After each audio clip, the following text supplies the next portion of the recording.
Bienvenidos a Vinilo Enfermos. Hoy tengo este paquete que no es para mí, es un pedido que he hecho para un amigo, pero al final he incluido un disco para mí, por supuesto, y tiene dentro uno de los mejores discos de punk cantado en español, y es un disco muy difícil de encontrar, que nunca se ha reeditado, así que quedaros conmigo que vamos a verlo.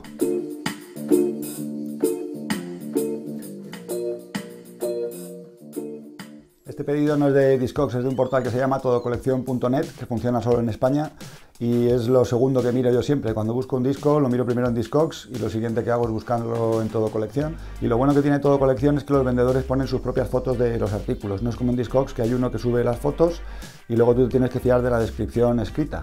En Todo Colección es como en eBay, cada uno pone las fotos de su disco, del que tiene a la venta, entonces te haces la idea perfectamente de cómo está el disco y no te hace falta fiarte tanto de lo que dice el vendedor por escrito. Vamos al lío.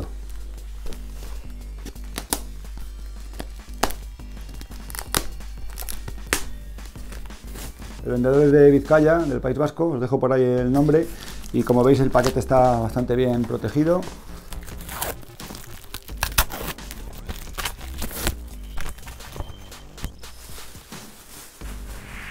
Bueno, pues vamos a empezar en orden cronológico y el primero es un clásico del reggae de todos los tiempos, uno de mis dos discos favoritos de Bob Marley and the Wailers, y todavía no sale el nombre de Bob Marley en la portada, sale aquí Bob con el pelo corto, todavía estaba Peter Tosh en la formación del grupo, que lo dejaría unos años después, y es un disco del año 73, aunque esta es una reedición alemana de 1980. Tengo por ahí arriba otras dos ediciones, que son la primera edición francesa del año 73, y esta que es para mí la mejor edición que existe de este disco, es una edición de 2007, japonesa, en 200 gramos. Tiene un sonido espectacular, se nota lo de los 200 gramos, yo pensaba que a lo mejor iba a ser una pijada. Hay varios discos de estos reeditados, más o menos en la misma época, 2007, 2008 por ahí, salieron varios de los discos de The Wailers, el Catch a Fire edición Zippo también está reeditado en 200 gramos, en el Obi, que es la tira esta que ponen los japoneses en los discos, lo pone por ahí abajo, 200 gramos.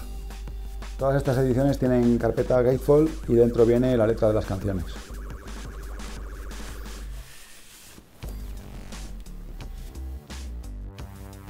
Aquí tenéis la lista de todas las canciones, incluyendo mi favorita de Bob Marley, que es Dappy Conqueror, la tercera de la cara 2. Y os voy a dejar un enlace ahí abajo porque hay un vídeo en YouTube en el que salen tocando esta canción en un estudio, en directo, toda la banda, y es espectacular.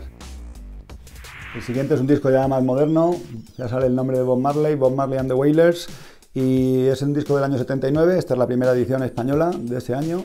Tiene un par de pegatinas por aquí atrás, pero trae el inserto original. Está impecable, como si fuera el disco nuevo, con la letra de todas las canciones. ¡Wow! Y estas galletas de Tuff Gum con la bandera rasta que son increíbles.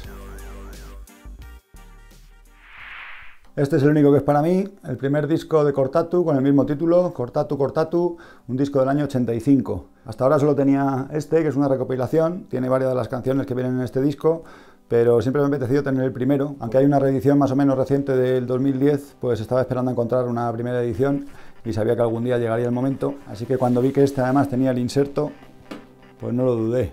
Y dentro tiene la letra de todas las canciones, con cómics y fotografías del grupo y fotografías de policías.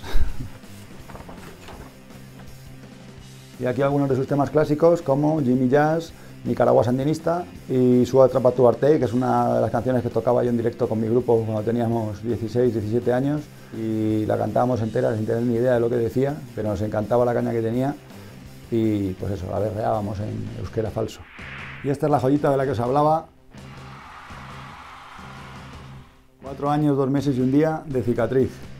Este es un disco del año 91, pero es ya un clásico del punk vasco y tiene canciones emblemáticas que a mí me encantan porque me las sé de memoria y las tocaba con mi grupo también cuando éramos chavales, como por ejemplo el Rock and Roll de Cicatriz, Don't Worry, Una niebla gris, la 204 o Lola, por supuesto. Pues este disco está alcanzando unos precios de locos, la verdad que es un poco vergonzoso que discos de punk se pongan en el mercado de segunda mano por un dineral, es un contrasentido, en mi opinión. El problema es que no sé quién tiene los derechos de este disco y no se ha reeditado nunca, nada más que se editó en el 91 y fuera, así que se hicieron copias muy limitadas, las que se pudieron pagar, me imagino, con la autoproducción. Entonces es muy difícil de encontrar, hay poca gente que lo tenga y que lo quiera vender y muchos están hechos polvo. Este nada más que tiene por aquí un poquito abierto el lomo, pero está la portada perfecta, no tiene ni una pegatina ni un arañazo, y dentro además trae el inserto con foto y las letras de las canciones. La galleta con el logotipo del sello discográfico que inventaron para la ocasión, Zika Records. Aquí veis la galleta, pues si os interesa ver los detalles. Bueno, pues hemos llegado al final, espero que os haya gustado el vídeo y como siempre os voy a pedir por favor que me dejéis unos likes, los comentarios ahí abajo y no olvidéis suscribiros al canal porque muy pronto habrá nuevos vídeos. Un saludo.